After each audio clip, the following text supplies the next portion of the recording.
GigaChat, the AI of the new generation that is developing and learning every day to help people.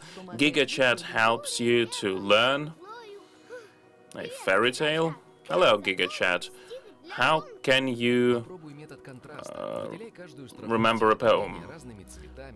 You can use different fonts and different colors. GigaChat helps you in work. Can you summarize the contract for me before a meeting? GigaChat helps you to be creative. Can you give me some name of a cafe? GigaChat is also can act as a therapist. I'm so anxious before an interview. How can I address that? Well, remember, you are a professional. GigaChat will help you. GigaChat, let's think of some fairy tale. A fairy tale about some brave little mouse that likes to travel. GigaChat helps you in businesses and it helps your employees select the medication based on the customer needs, create a copy for a personalized ads for the apartment. GigaChat is becoming better every day to unlock the potential of the people, find inspiration, achieve new heights, save time, and to spend that saved time on someone really important. GigaChat, that is your superpower.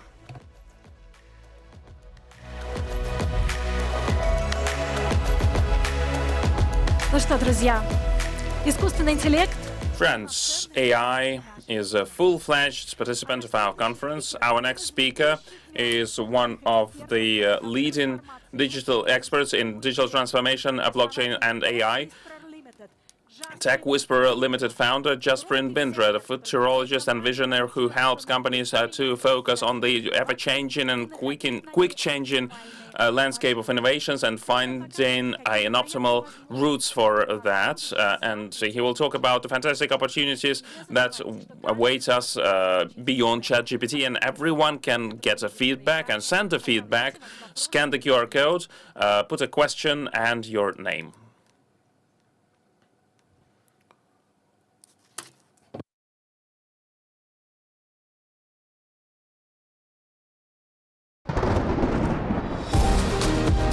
Основатель Tech Whisperer Limited, Jaspreet. The founder of Tech Whisperer Limited, Jaspreet Bindra.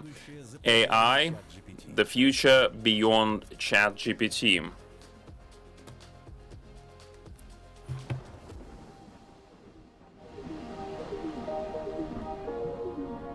Hello, everyone.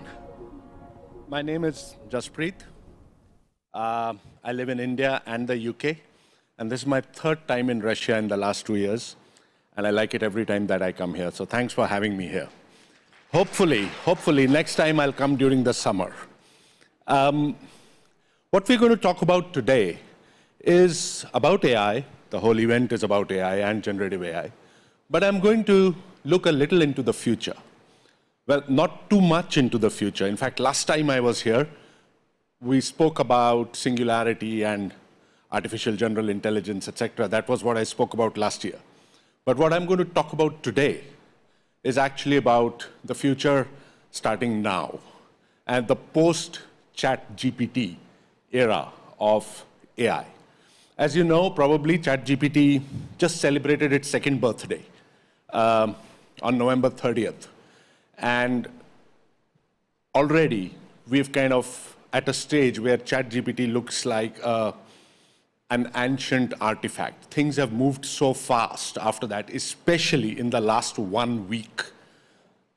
It's kind of unprecedented how we're moving into the post-ChatGPT era.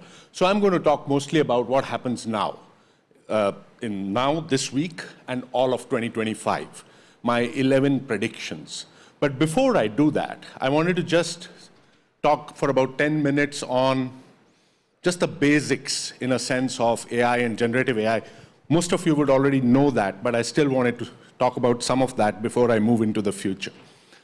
So look, if you go back into human history, we humans have become the #1 species because we are very good. We are not strong. We cannot fly.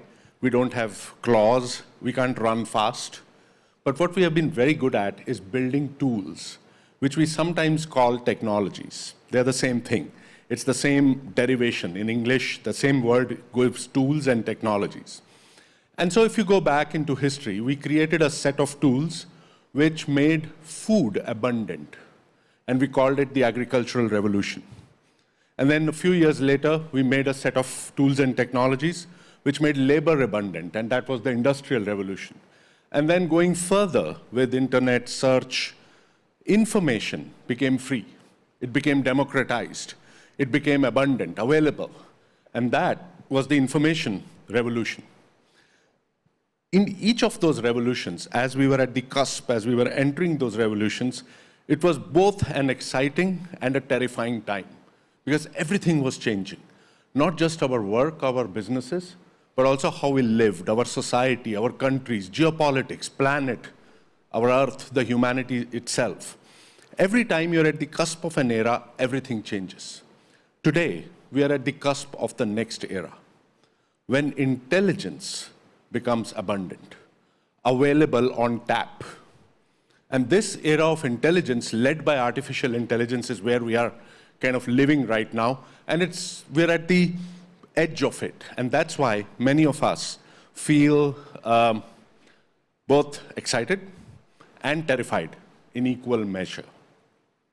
So we know that AI, and I'm sure all of you probably know that, is an old technology. In fact, artificial intelligence, the word was coined in 1955-56, when this particular paper was written at the Dartmouth conference by the fathers of AI, the pictures we saw of them, Marvin Minsky, Jeff McCarthy, etc. And it has been doing a lot of wonderful things for the past 50, 60 years. But it was only with another development, which happened 2 years back, as I said, that AI came out to people like you and me, to the general world, because it was so far hidden behind. Only technologists were using it, etc. And that obviously was with GPT, which happened on November 30th, 2023, or 2022. And that, as some of you might be aware, was because of another paper, which was called Attention is All You Need. It was written in the labs of Google. And Attention is All You Need created this new kind of algorithm called the transformer. The T of GPT stands for transformer. And this transformer, working on huge amounts of text, created this new kind of AI, which we call generative AI. And the major difference, there's a major difference between what is called predictive AI, which was there so far, and generative AI, which is now, coming in. And it kind of, more than anything else, it brought AI from the back to the front in the hands of consumers, in the hands of hundreds of millions of people worldwide, and they first time realized how powerful this technology can be. Before I move into the trends, the future trends, I have just a couple more slides which I wanted to show to emphasize the difference between predictive AI, machine learning, deep learning, etc., predictive AI, and generative AI. So the many scholars, like Noam Chomsky, for example, claim that what separates human beings from the rest of the species is not intelligence. It's not even emotion. Other species, our dogs, are also emotional. It's not even conscience or consciousness. What separates us from other species is that we, human beings, are the only species which can use language at scale. We learned how to use language and talk to each other in language, and 8 billion of us therefore can collaborate with each other, and we became the pole species. Other animals, other species cannot do that. Until now, when we have created another species which can do the same. And this ChatGPT or generative AI actually is also built on language. So the entire language of the internet was downloaded, and the transformer algorithms on top could make it predict what would be the next word if you gave it a series of words, what we call prompts. So it's probably the world's most advanced autocomplete technology. It makes up stuff as it goes along. It's not optimized for the truth, but it's optimized for believability or plausibility. It sometimes hallucinates, sometimes it's creative. And if you think of another species, which also makes up stuff as it goes along, doesn't know all the facts, is sometimes creative, sometimes hallucinates, it's us, human beings. Both us and generative AI are trained on language. And that is why the models behind generative AI are called large language models, or LLMs, and ChatGPT is one of them, and Gemini and others. This is important to understand, because as we go further into trends, it's important to understand how language, so far we had mathematics, and now we have language, both of them coming together in this super powerful new technology, which will revolutionize intelligence. So very simple slide, just to show you the difference between the these two different technologies. So if you have computer programming, and some of you I'm sure are computer programmers, and you give it these fields, you say type animal, legs 4, hair yes, color brown, barks yes, no. What do you think the computer is going to tell you? What is this? What has 4 legs? It barks. And the computer will tell you that it's a dog. AI, old AI, predictive AI, is different. You don't need to give it all these fields. You show it this picture, and basically AI will tell you that this is a dog. Generative AI is different. You show it this picture, and generative AI, in all probability, will generate another picture of a dog. So it's a very simple, simplistic slide, but just to make you understand what is the difference between computer programming, AI, and generative AI.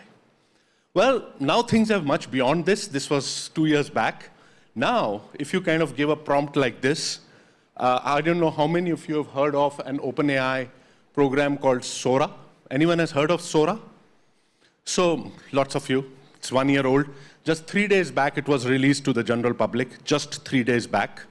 And Sora, if you give it this prompt about a dog, golden retriever puppies playing in the snow, heads pop out of the snow, Sora is the ChatGPT of video.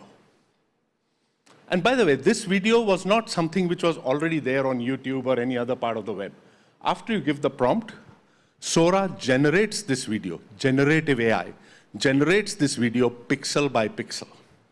And so it's a super powerful technology which can do many things. But even as these new technologies come in, what is happening is the technologies are becoming more powerful, human beings are becoming more impatient. We expect these technologies to do everything. After ChatGPT came out, it's just been 2 years, but a lot of enterprises, a lot of companies are saying, oh, what are the use cases of generative AI? I don't even know what to use it for. We actually are expecting it to solve world hunger by tomorrow morning. It's not going to happen. It's going to take a little time. It's a super powerful technology. What it has done in 2 years is more than what any other technology did in the first 10 years. If you go back to the cloud, even the iPhone, they took about, or e-commerce with Amazon, it took about 8 to 10 years minimum to mature. This technology has reached maturity stage in 2 years. And as Benedict Evans, who's a great writer on AI, says, the future can actually take some time to happen. It doesn't happen immediately.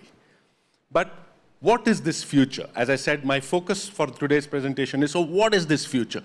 What is the post-ChatGPT future? What happens in 25 and 2026 and 2027? I'm not going beyond that towards singularity or artificial general intelligence, as I said. Maybe other speakers will talk about that. I spoke about that last year.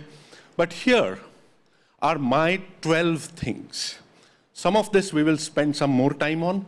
Some of this we will spend less time on. Hopefully we will have 5-10 minutes at the end for questions if you have any. But here is my 12 post-ChatGPT a sense of what is going to happen starting now for the next 2 years. And these are important because this is going to affect how we work. This is going to affect our business. It's going to affect our lives. It's going to affect society. It's going to affect geopolitics. It's going to affect everything. So the first one is this. See, it's important to understand what excites me about generative AI especially is not that it does great summaries or produces stories or makes those puppy videos or whatever. Gartner said something very profound. They said that AI is not a technology. It's not just a technology or a trend. It is a profound shift. It is a big shift in how humans and machines interact. And this is important to understand. What does this mean? Every time you're writing a prompt, every time that you write a prompt on ChatGPT or Gemini or whatever, you're actually coding. Except that the coding is happening in your own language. You're actually doing software programming, but not in Python, not in C, but in English or Russian or Italian or whatever. You see, when we were growing up, especially I grew up in India, and when we were growing up in India, our parents used to tell us that the passport to success is to learn English. You need to learn English. And so we all learned English, we went to English schools, and arguably we became successful. Then my generation, when it's growing up, our generation, when it was growing up, we were told that the passport to success, the way to success for children, our children, was to learn how to code.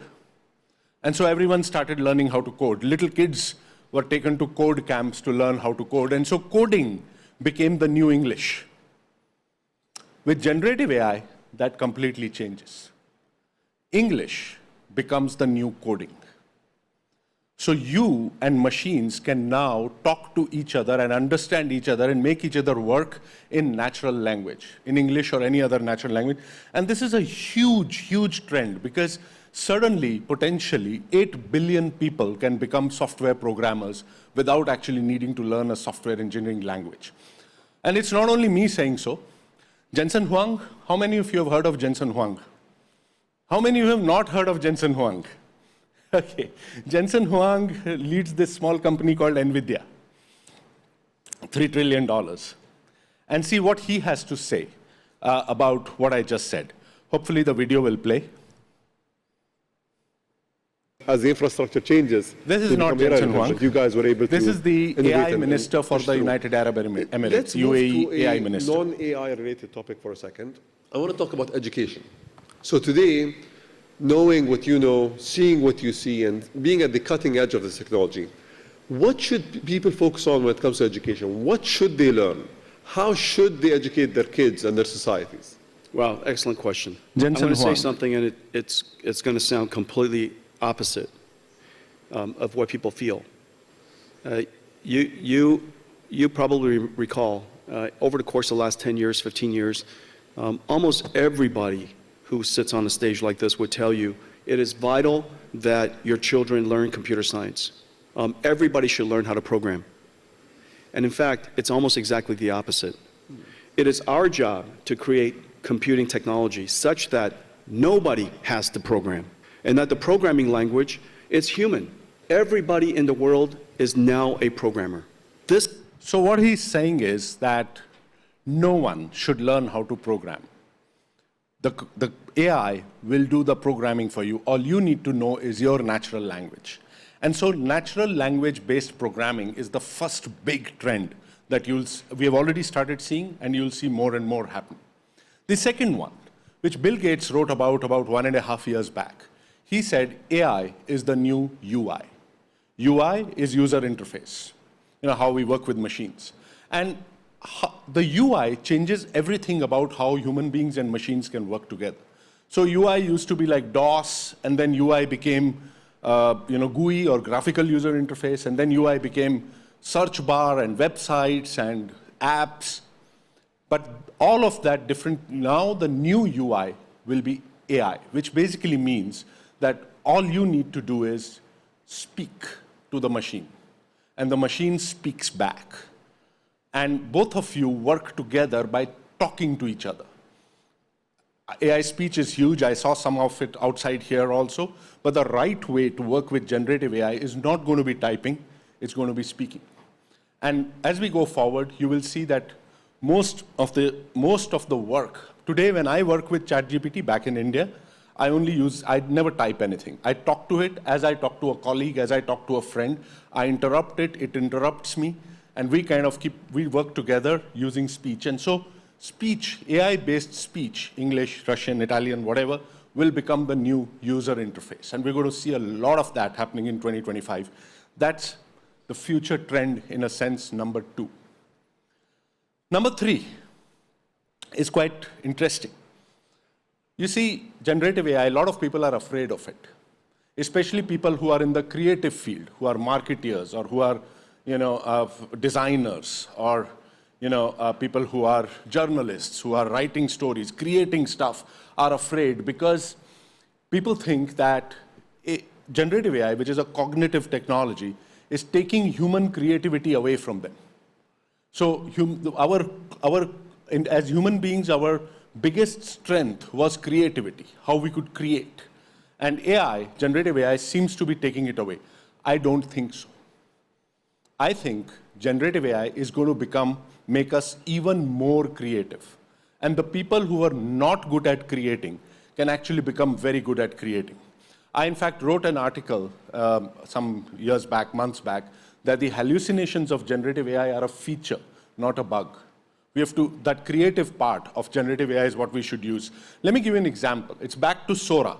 So when Sam Altman, the OpenAI founder, created Sora, he went on Twitter and he was asking people as to, if you give me some prompts and I'll create a video. So people were feeding him prompts and he immediately would put it in Sora and create a video.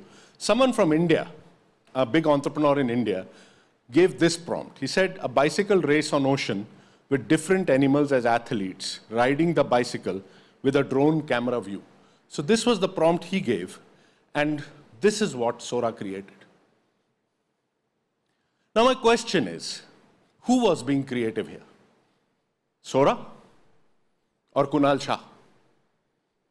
Who was being creative, the human being or the AI? The human being.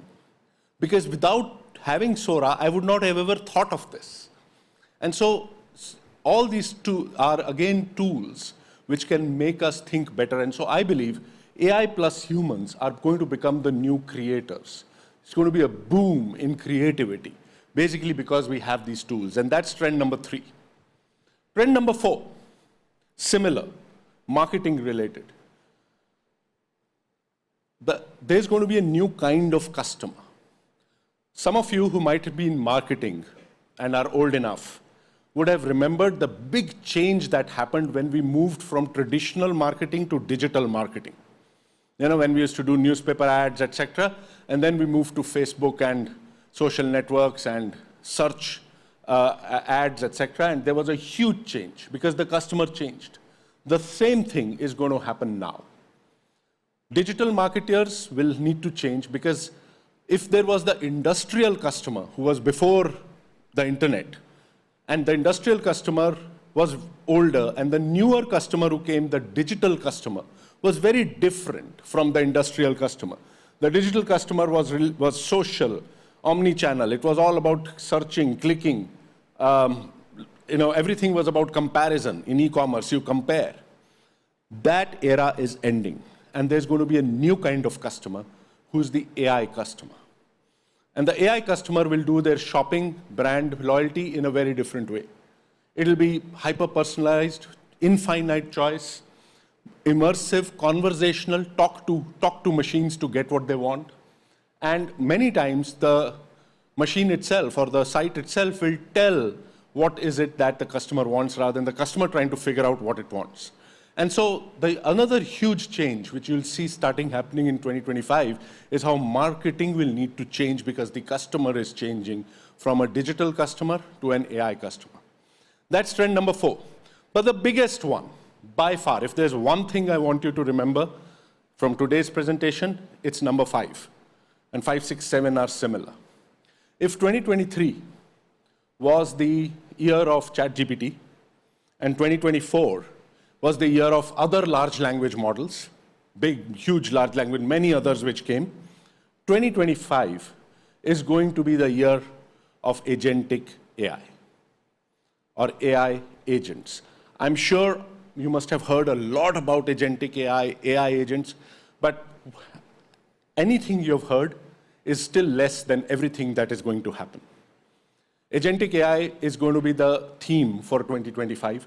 Already over December 2024, Microsoft, Google yesterday, Salesforce, Meta, everyone has created their frameworks for AI agents or agentic AI. What is AI agents? Again, Bill Gates very intelligently spoke about it one and a half year back. He said, agents are the new platform. And an agentic AI, very simply put, is when you take AI and give it agency, or you give it power to perform action. So today you go and book your tickets yourself. There are apps which help you, but you do the actions. An agent will actually, based on knowing you, knowing your preferences, knowing different things about you and the environment, will actually do the ticket bookings for you, will do hotel bookings in a travel scenario. And so AI will become like an assistant to you, who is empowered to do action on your behalf. And this is going to be the biggest thing, and this is what is going to be the biggest thing in the enterprises also. It's not only consumer, but also in companies. And I can speak a lot about agentic AI, how it is different from generative AI, how it will have much more higher autonomy, more independent decision-making, task execution, etc. And because of that, new kinds of devices are going to come. So there's this orange device, which is called the Rabbit, which I actually have at home. This is the new kind of mobile phones. In the new mobile phone, you're not going to need a large screen because you will talk to it. And it'll have, instead of an app store, it'll have an agent store. So that instead of apps, there'll be agents which will perform functions for you.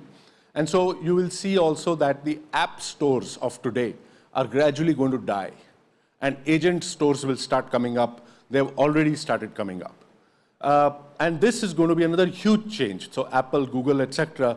will need to be ready for this change. And obviously, there'll be some startups which will come, which will have these new kind of agentic devices. And therefore, what happens if AI agents come? What happens in your workplace? Two things. First is this trend number 6. There is in management jargon, there is something called DEI, diversity, inclusion. And diversity means that you have people of different kinds, different races, different genders. Soon, diversity will mean that you will also have your colleagues or co-workers who will be AI agents rather than human beings.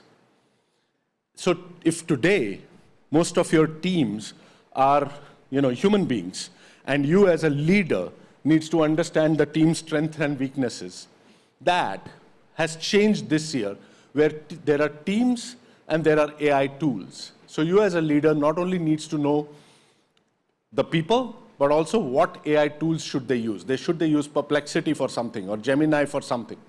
But from 2025 onwards, maximum 2026, the teams of the future will have human beings, AI tools, AI agents. Human and AI. A lot of big technology people, Elon Musk, for example, are talking about what they call a one-person unicorn. So one person will create a startup, which could become $1 billion startup, but with no other human beings there. One person plus possibly 300 agents, 500 agents, which do all the work that many others human beings could have done. And so the nature of teams will change. And that actually is the 6th trend, in a sense. The 7th, and that's why, just before that, that's why Microsoft, for example, is reinventing itself to become what it calls a co-pilot company. I don't know how many of you have heard of Microsoft Copilot, but co-pilots are nothing but semi-agent kind of programs that they have, which can work with you as a human being and do work. But 7th, because of this, another huge change which will happen. SaaS, software as a service. Many of you would have heard of software as a service. There's so many SaaS products that we have today, which kind of help us do our work. Stripe is a SaaS product. Lots of SaaS products. There's going to be a new kind of SaaS. Instead of software as a service, we are going to have service as a software. And this is going to completely change enterprise workflows. For people who work in enterprises, if you have a particular workflow, and I'll show you that in the next slide, a large portion of it can be wrapped around as an AI software. And instead of service as a software, it becomes software as a service, and agents actually doing what SaaS products used to do earlier. And this opportunity is a huge opportunity. There are many new companies coming up which are software as a service, service as a software company. And it's going to replace a lot of human beings who are doing this work earlier. And it's a huge opportunity. Some people estimate it's a $4.6 trillion opportunity. The way software as a service changed everything for the enterprise, service as a software will do the same. So I have a small example here, which is a little far for you to see, but just to tell you what it means. So if you have a research report that you want to publish, usually it goes through a particular workflow where the analyst, decides the topic, selects sources, synthesizes them, and then it sends it to whoever the boss is and it provides feedback. And the way this all works is that there are 6 or 7 steps using an analyst, a proofwriting person, a risk and compliance person who will check the report, etc., and eventually a final report is delivered. With Agentic AI, many of these work which human beings were doing gets replaced by AI agents. And there's a human being, but a lot of the research work will be done by an AI agent, risk and compliance checking done by an AI agent, a lot of file management done by an AI agent, creating a presentation can be done by an AI agent. And so in the whole workflow, it'll be not only human beings, but human beings plus agents. And so that's how instead of software as a service, it'll become service as a software. And this is a massive trend which you're going to see again in 2025 itself. Number 8, another important thing. Search is going to look very different. Chat will become the new search. There's a company called Perplexity, some of you might have heard of it, which is attacking Google's search bar. But it's not only Perplexity. ChatGPT has something called Search GPT. There are other companies called Arc, Como, etc. See, today's search experience is very different. You type something on your search bar, you get some results. Most of the results are advertisers or sponsored results. And then you go to the results and they lead you to websites. You go to those websites, find out what you were looking for, and you kind of bring that in. The way search works with generative AI is very different. You go to Perplexity, you ask a question as to, what are the 5 great places to eat in Moscow, especially during the winter season, especially if I like Georgian cuisine. And it doesn't just lead you to the restaurant websites. It'll actually bring you a full paragraph document. It'll talk to you. It'll list them down. It'll tell you the pros and cons, etc. And the search experience, therefore, becomes totally different. Chat will be the new search. Already, some of these search-based chatbots have started threatening Google's monopoly. And Google is reacting also with its own AI, generative AI-based search. But search will change massively from where it is now. The 9th of my 12 things. Generative AI will become the new cloud. So we had the cloud, for some of you who are technical and who work with it, and the cloud has various layers. And all of us, most of us work with the cloud in enterprises. That cloud will slowly start getting replaced by the AI cloud, or sometimes the Gen AI cloud. And the Gen AI cloud will look something like this. It'll have different layers. But at the bottom will be the compute layer, and then the cloud platforms, and then there'll be a large number of foundation models like GPT or Llama or Gemini and a few others. On top of that will be the fine-tuned models, MLOps, and then applications on top. Like we have the cloud layers, similarly we'll have the Gen AI layers, except that the cloud was quote-unquote dumb. This layer will have intelligence on tap, democratizing intelligence.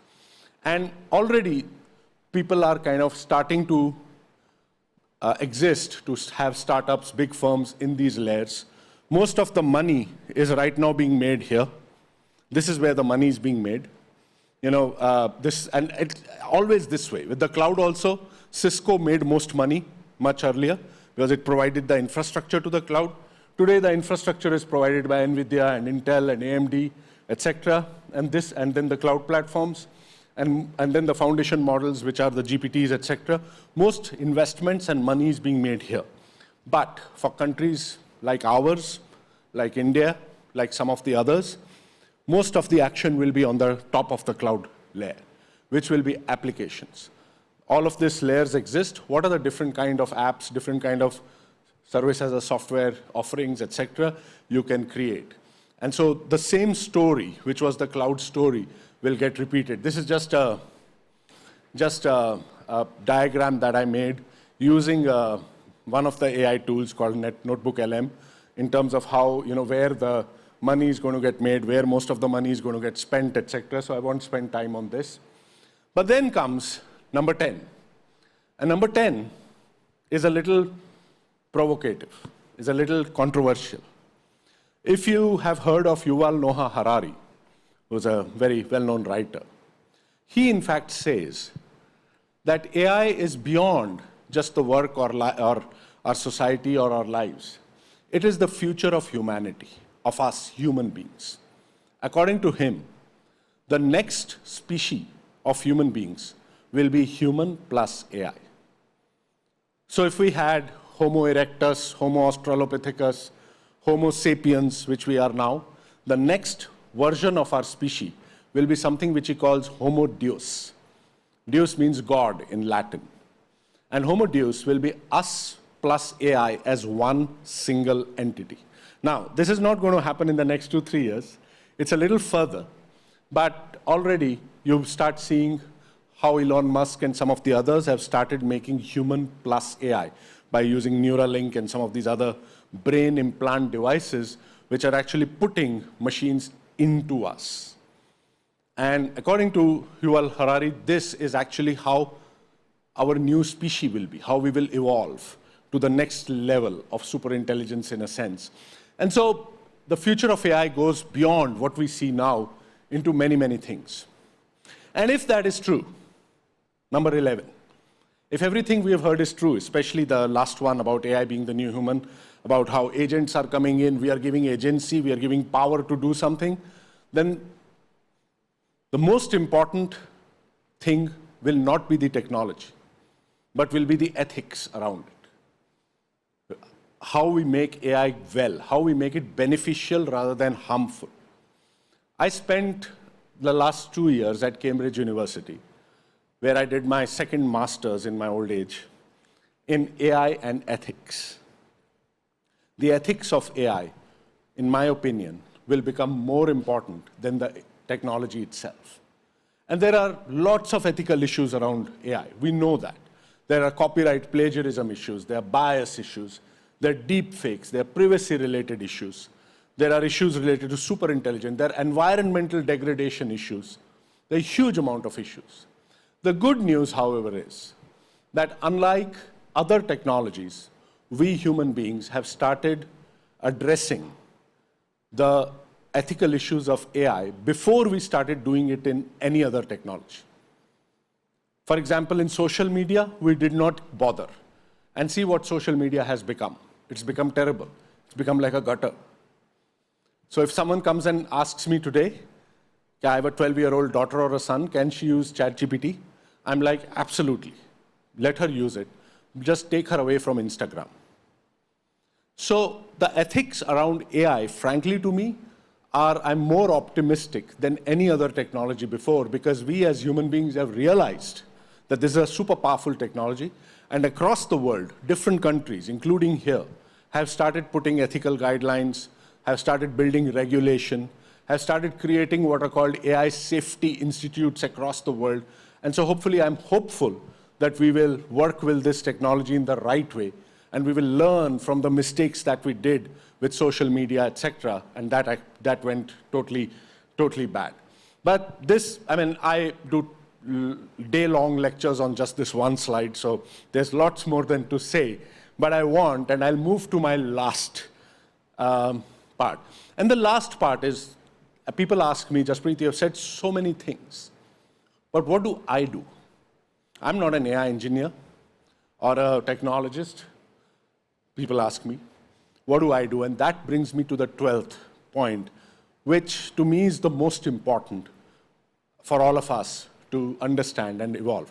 Agents is the biggest thing, but for ordinary people like us, some of us are not, some of us are AI experts, but for others, it's about the last bit, which I call that AI is the new literacy. So I don't know how many of you understand the word literacy, but literacy means knowing how to read, write, and do arithmetic, addition, subtraction. And a country and people are considered literate. So if someone has 90% literacy, a country has, it means 90% of people can read, write, and do basic arithmetic. That, the definition of literacy, in my view, is going to change. The new literacy is going to be reading, writing, arithmetic, and how do you work with AI and all these AI tools. So it's not about training. It's not even about skilling. It's not about expertise. It's about basic literacy. You see, there was a survey done by Microsoft and LinkedIn for 31,000 people across the world. And a new word came out of that survey, which was BYOAI. BYOD, that revolution happened about 15 years back. It was called bring your own device, when people would be bringing their own computer. BYOB before that obviously was much nicer. It was bring your own booze to parties. But BYOAI is bring your own AI.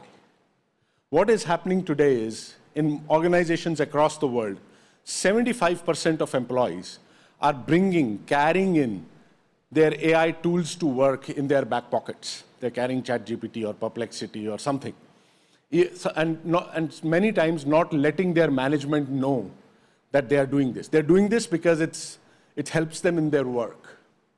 But managements also soon will have to stand up. In fact, that same survey said that 2/3 of managers, bosses, will not hire an employee unless they have played around, unless they know a little bit about these new AI tools. So AI literacy is going to become critical, is going to become compulsory for all of us. And actually, that's the area I have also started working in. In India, I've created a small company which we call AI and Beyond, which does nothing but build AI literacy in organizations. In 3 or 4 hours, people will know the basics of what these tools are, how to write prompts, how to use AI safely, and use it to become more productive, to cut half an hour, 1 hour, 1.5 hours of your day, because you can let AI do your work. So those are the 12 things that I believe are going to redefine the post-GPT, post-ChatGPT era of AI. Some of it has started now. Some of it will become more prominent next year. Some of it a few years from now. Whenever I show this future presentations to people, the question that people ask me is, okay, fine, all this is great. When is all this going to happen? And here's the thing. If you talk to a brain scientist, they will tell you that human beings can only think linearly. We think linearly. What happened in the last 3 months? That will happen in the next 3 months. Technology moves exponentially. And that's why we keep on getting surprised every day. I have my last slide after this. I think the sign for stop is coming. So my last slide after this is a small video, 30 seconds. And I usually play it to make us feel good about what AI can do.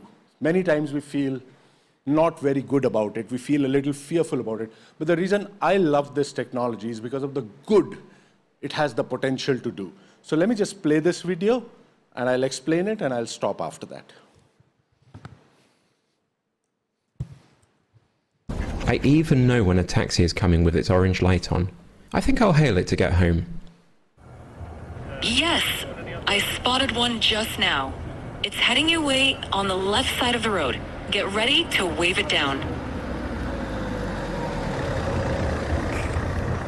Great job hailing that taxi. It looks like you're all set to go. That's a good dog right there, leading the way into the taxi.